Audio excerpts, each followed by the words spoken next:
Finally tonight, some congressmen are born incoherent, some achieve incoherence, and some have incoherence thrust upon them.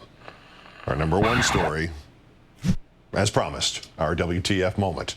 If on the subject of your opposition to same-sex marriage you come across as less generous than David Brooks, less nuanced than Pat Buchanan, and less informed than Carrie Prejean, you may still get yourself elected to Congress and re-elected and re-elected 5 times, in fact. But when you were asked about this opposition to same-sex marriage, if your answer makes David Brooks and Pat Buchanan and Carrie Prejean all say, WTF, you, sir, have transcended the born, achieved, thrust upon them equation and moved directly to all of the above. Meet Congressman John Culberson of the 7th District of Texas. We have heard him before say goofy stuff, but nothing that would make him a first-teamer.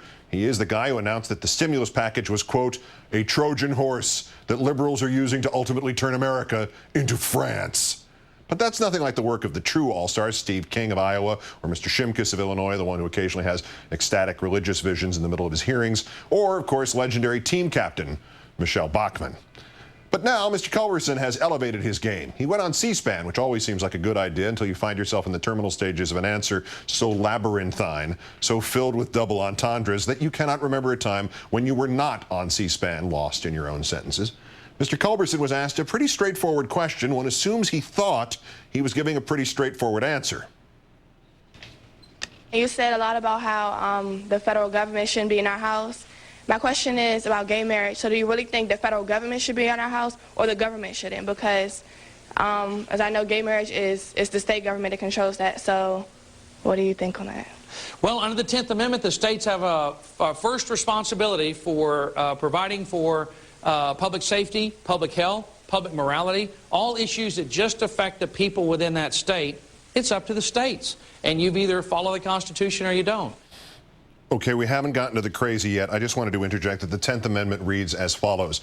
The powers not delegated to the United States by the Constitution nor prohibited by it to the states are reserved to the states respectively or to the people.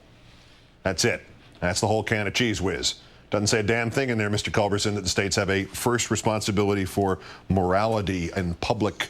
Maybe he was thinking of that when he went off like this. Now, personally, I think that, and it's just, I think, also self-evident that you've got to have a marriage between a man and a woman, or society's not going to make it. I mean, you're not going to have a fruitful, productive, growing civilization unless marriage is between a man and a woman. I mean, that's just history. History will show you that. But it is a person's private business. Their private life is their private business. I'm fundamentally a libertarian at heart, and I do believe in the 10th Amendment. I don't want to hear about somebody's private behavior. And I don't want to hear you keep referencing parts of the 10th Amendment that you and only you can see. Now think about this. You cannot, if we provide civil rights protection to somebody based on private sexual behavior, well, the Constitution, the 14th Amendment says we have to provide equal protection. Congressman, hello. You're talking about private sexual behavior and providing protection. Hello. Federal law cannot permit. If one state, Vermont, wants to do that, you can't let that cross state lines. You've got to let, frankly, a lot of these issues have to be up to the states, but the federal government cannot permit, for example, the federal government has a legitimate role in interstate commerce. Interstate commerce? Where the hell did interstate commerce come from, Congressman? Oh, yeah, we have to ship all that protection for the private sexual behavior. And that's where the federal government's role comes in. And I think the federal government shouldn't recognize it. It's just a bad idea. And but fundamentally, the right of privacy is fundamental.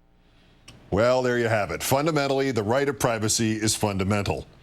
Congressman Culberson sounds at all familiar to you. I suspect this is why.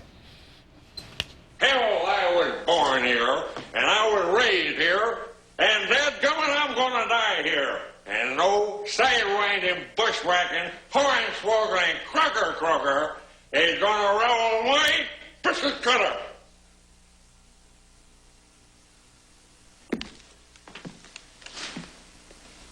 Now, who can argue with that? Rub it. Congressman John Culberson, 7th District of Texas, where the answer to every question is either the 10th Amendment, or fundamentally the right of privacy is fundamental, or the government has to provide protection for private sexual behavior. Possibly to harken back to the Congressman's remark about the stimulus plan, possibly protection involving the Trojan horse. WTF. That's countdown for this, the 2,218th day since the previous president declared mission accomplished in Iraq. I'm Chief Olbermann. Good night and good luck.